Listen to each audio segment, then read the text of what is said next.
사람이 세상을 떠나기 전 마지막 이틀 동안 어떤 일이 일어나는지 알고 계신가요? 놀랍게도 거의 모든 사람에게 공통적으로 나타나는 신호들이 있습니다. 예를 들어 돌아가신 어머니가 문 앞에 계시다며 이름을 부르거나 가야 할 곳이 있다고 말하는 일들이 그렇습니다.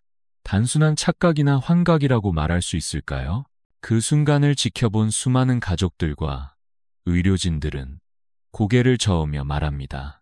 이건 뭔가 설명할 수 없는 신비로운 경험이라고요? 한 할머니는 돌아가시기 전날 아침 이렇게 말씀하셨습니다. 이제 가야겠어요. 엄마가 나만 기다리고 계시나 봐요. 그날 저녁 할머니는 고요한 미소와 함께 눈을 감으셨습니다. 그 순간은 이 세상 어떤 평화보다 더 깊은 평화였습니다. 죽음이 그토록 두려웠던 가족들도 그 모습을 보며 오히려 안도하게 되었습니다. 오늘 이 이야기는 죽음이 아니라 삶에 대한 이야기입니다. 우리 모두가 언젠가 반드시 맞이할 그 순간, 그 마지막 이틀 동안 어떤 변화가 일어나는지 그것을 미리 알고 준비하면 오늘 하루를 사는 우리의 자세가 완전히 달라질 수 있습니다. 이 이야기를 끝까지 들으신다면 죽음이 덜 두려워지고 오히려 지금 이 삶이 더욱 사랑스러워질 것입니다. 지금부터 라디오처럼 조용히 들어주세요.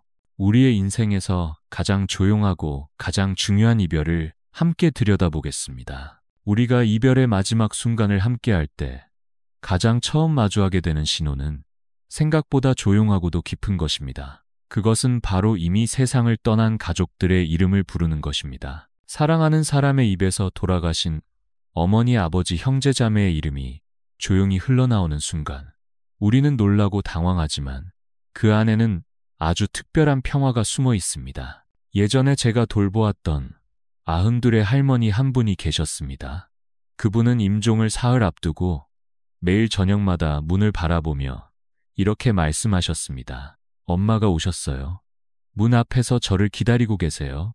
그 어머니는 6.25 전쟁 때 헤어진 이후 다시는 뵐 수 없었던 분이었습니다. 처음에는 멀리서 손짓만 하시더니 점점 가까이 다가와 손을 내미는 것처럼 느껴진다고 하셨습니다. 그리고 마지막 날 아침, 할머니는 조용히 미소를 지으며 말씀하셨습니다. 이제 가야겠어요. 엄마가 나만 기다리고 계시나 봐요. 그날 저녁 할머니는 아주 평온한 얼굴로 눈을 감으셨습니다. 의학적으로는 뇌의 산소 공급이 줄어들면서 이런 환상이 나타날 수 있다고 설명합니다. 하지만 놀라운 것은 많은 환자들이 이런 경험을 하면서 오히려 두려움보다 안도감을 느낀다는 점입니다. 죽음이 끝이 아니라 누군가 나를 맞이하러 오는 시작처럼 느껴지는 것이죠. 중요한 것은 우리가 이런 말을 들었을 때 어떻게 반응하느냐입니다. 이상한 말 한다고 부정하지 마세요. 정신 차리시라고 하지 마세요. 대신 이렇게 물어보세요. 누가 보이세요? 무슨 말씀을 하세요? 그들의 이야기를 진심으로 들어주세요. 그 순간이 그들에게는 실제보다 더 깊은 현실이기 때문입니다. 이해할 수 없어도 함께 있어주세요. 그것이 죽음을 앞둔 이들에게 가장 큰 위안이 됩니다. 이처럼 돌아가신 가족을 만나는 경험이 평온한 이별의 시작이라면 그 다음으로 자주 나타나는 신호는 마치 어딘가로 떠날 준비를 하는 행동입니다. 환자들은 자주 이렇게 말합니다. 짐을 싸야 해요. 여행 갈 준비를 해야 해요. 집에 가야 해요. 이 말들은 단순한 혼란의 표현이 아닙니다. 오히려 마음 깊은 곳에서 우러나오는 진심이고 마지막 여정을 향한 준비입니다. 제가 알고 있는 79의 박종수 어르신은 돌아가시기 이틀 전 갑자기 이불을 들추고 짐을 챙기려 하셨습니다. 아들이 놀라서 물었습니다. 아버지 어디 가시려고요? 그러자 어르신은 잠시 먼 곳을 바라보다가 이렇게 말씀하셨습니다. 고향에 가봐야지 오래 떠나 있었어. 사실 박 어르신은 서울에서만 50년을 살았지만 그 순간 마음속 고향은 어린 시절을 보낸 시골 마을이었던 것 같습니다. 이처럼 죽음을 앞둔 이들의 뇌는 떠남을 준비하며 죽음을 여행으로 이해합니다. 낯설고 두려운 죽음을 익숙하고 따뜻한 귀향이라는 이미지로 바꾸는 것이죠. 그리고 그 집은 단순한 물리적 공간이 아니라 평화롭고 편안하고 그리운 사람들이 있는 영혼의 고향일지도 모릅니다. 이때 환자가 실제로 집에 있다고 해서 말리는 것은 큰 의미가 없습니다. 정신 차리시라는 말도 도움이 되지 않습니다. 오히려 이렇게 말해주세요. 내국 갈 수 있을 거예요. 제가 함께 갈게요. 조금만 쉬었다가 가요. 환자의 마음을 따라가며 함께 해주는 것이 가장 깊은 위로가 됩니다. 죽음을 앞둔 사람들은 지금 어디론가 가려고 합니다. 그 길의 이름은 고향일 수도 있고 엄마 품일 수도 있습니다. 우리는 그 여정의 동반자가 되어줄 수 있습니다. 그것은 말보다 큰 사랑이고 함께하는 이별의 시작입니다. 이처럼 죽음을 앞두고 어딘가로 떠날 준비를 하시는 모습은 시간이 멈춘 듯한 평화 속에서 나타나지만 가끔은 전혀 예기치 못한 순간이 우리를 놀라게 하기도 합니다. 바로 오랜 시간 의식이 없던 환자가 갑자기 눈을 뜨고 주변을 또렷하게 바라보며 이야기를 나누는 순간입니다. 의학적으로는 이 현상을 임종전각성이라고 부릅니다. 정확한 원인은 아직 밝혀지지 않았지만 뇌가 마지막 남은 에너지를 모아 한순간 불꽃처럼 타오르는 것이라고 말하기도 합니다. 마치 꺼지기 직전의 촛불이 잠시 가장 밝게 타오르는 것처럼 말입니다. 몇 년 전 만난 강정희 할머니는 알츠하이머를 앓은 지 5년째였습니다. 마지막 2년은 말도 거의 하지 못했고 자신의 큰딸도 전혀 알아보지 못한 채 요양병원에 계셨습니다. 그런데 돌아가시기 바로 전날 아침 딸이 병문안을 갔을 때 놀라운 일이 일어났습니다. 할머니가 또렷한 눈빛으로 딸을 바라보며 이렇게 말씀하신 겁니다. 우리 큰딸 왔네. 사랑하는 우리 딸 오늘따라 더 예쁘네. 딸은 눈물을 참지 못하고 어머니 손을 꼭 잡았습니다. 그날 두 사람은 오랜만에 긴 대화를 나누었습니다. 어릴 적 추억도 이야기하고 지금의 삶도 나누고 그리고 마지막으로 사랑한다는 말을 서로 전했습니다. 이런 순간은 너무도 귀한 선물입니다. 하지만 동시에 착각해서는 안 되는 순간이기도 합니다.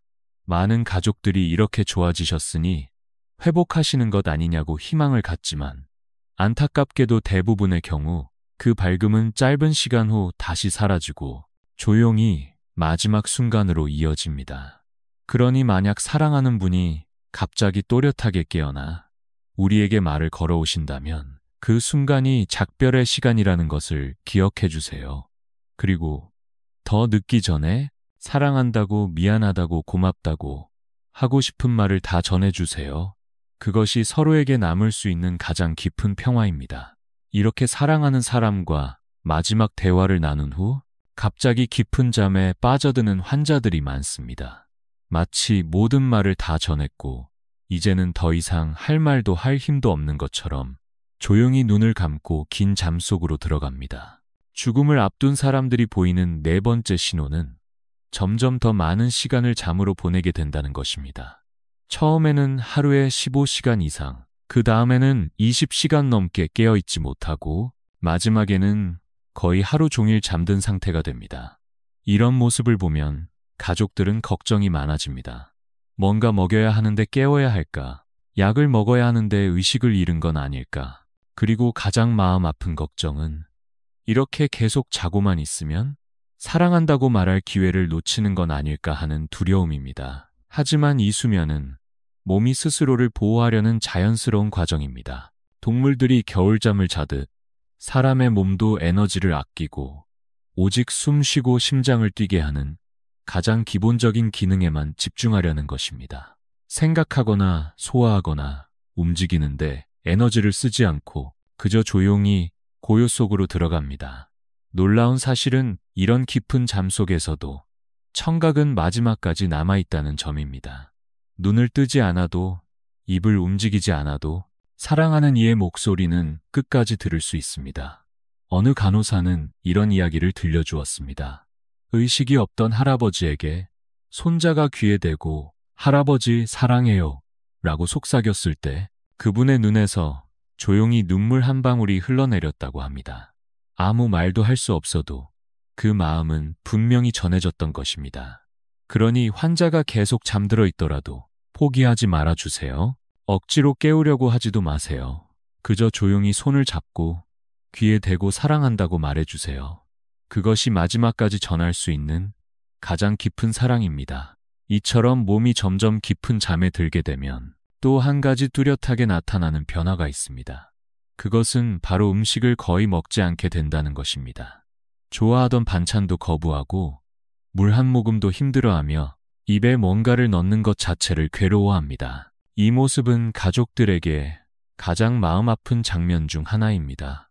우리 문화에서 음식은 단순한 영양 공급을 넘어서 사랑과 정성의 표현이기 때문입니다. 진지 드셨어요?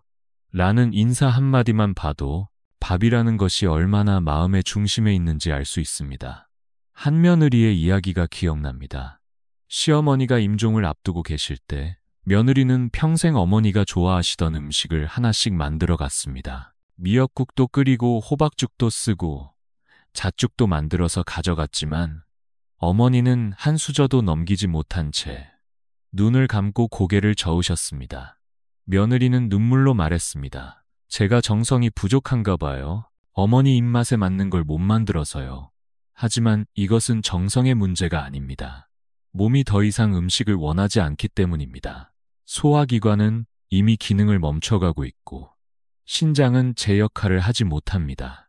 이런 상태에서 음식을 억지로 먹이면 오히려 구토와 고통을 유발할 수 있습니다. 놀라운 것은 이 시기의 환자들은 배고픔이나 갈증을 거의 느끼지 않는다는 점입니다. 몸은 이미 자연스러운 통증 조절 시스템을 가동하고 있습니다. 음식을 먹지 않으면 케톤이라는 물질이 생기는데 이것이 일종의 진통제처럼 작용해 고통을 줄여줍니다. 우리가 할 수 있는 것은 억지로 먹이는 것이 아니라 입안을 편안하게 해주는 것입니다. 물에 적신 스펀지로 입술을 닦아주거나 좋아하던 음식의 국물을 한두 방울 입에 살짝 적셔주는 것으로도 충분합니다. 무엇보다 중요한 건 먹지 않는다고 해서 포기하거나 마음을 닫지 않는 것입니다. 그들의 몸은 이미 자연스러운 작별을 준비하고 있습니다. 우리는 다만 그 옆에서 말없는 사랑을 조용히 전하면 됩니다. 몸이 음식을 거부하고 점점 잠에 빠져들수록 우리 눈앞에 보이는 변화는 더 뚜렷해집니다.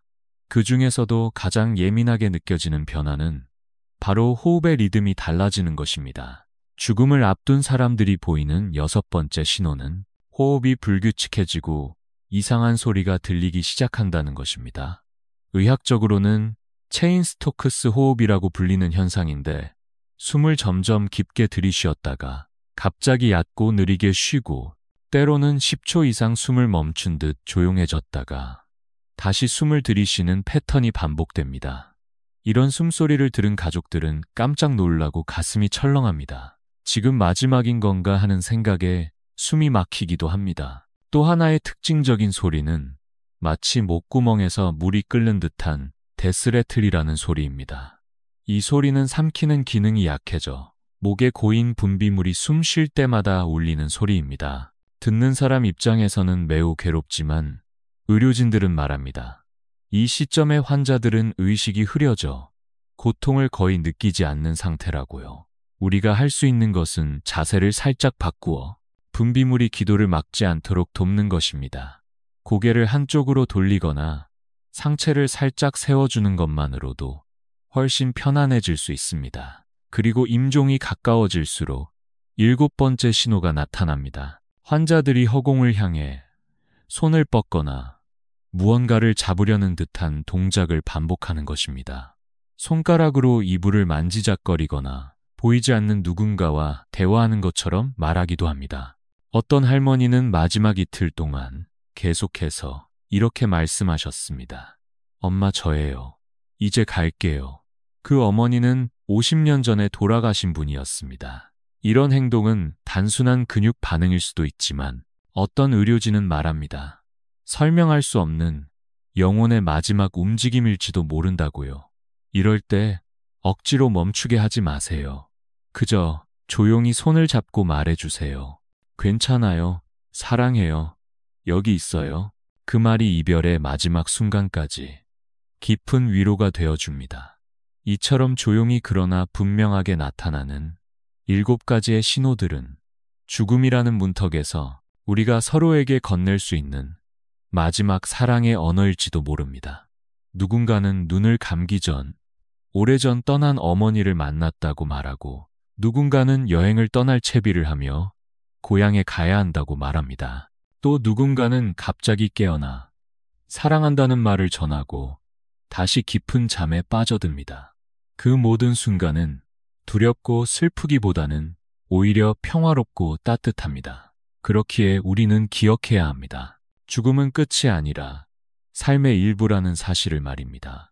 이 이야기를 들으며 누군가는 사랑하는 사람을 떠올렸을 것이고 누군가는 언젠가 찾아올 자신의 마지막을 조용히 마주했을지도 모릅니다. 그렇다면 이제 질문을 바꿔야 할 때입니다.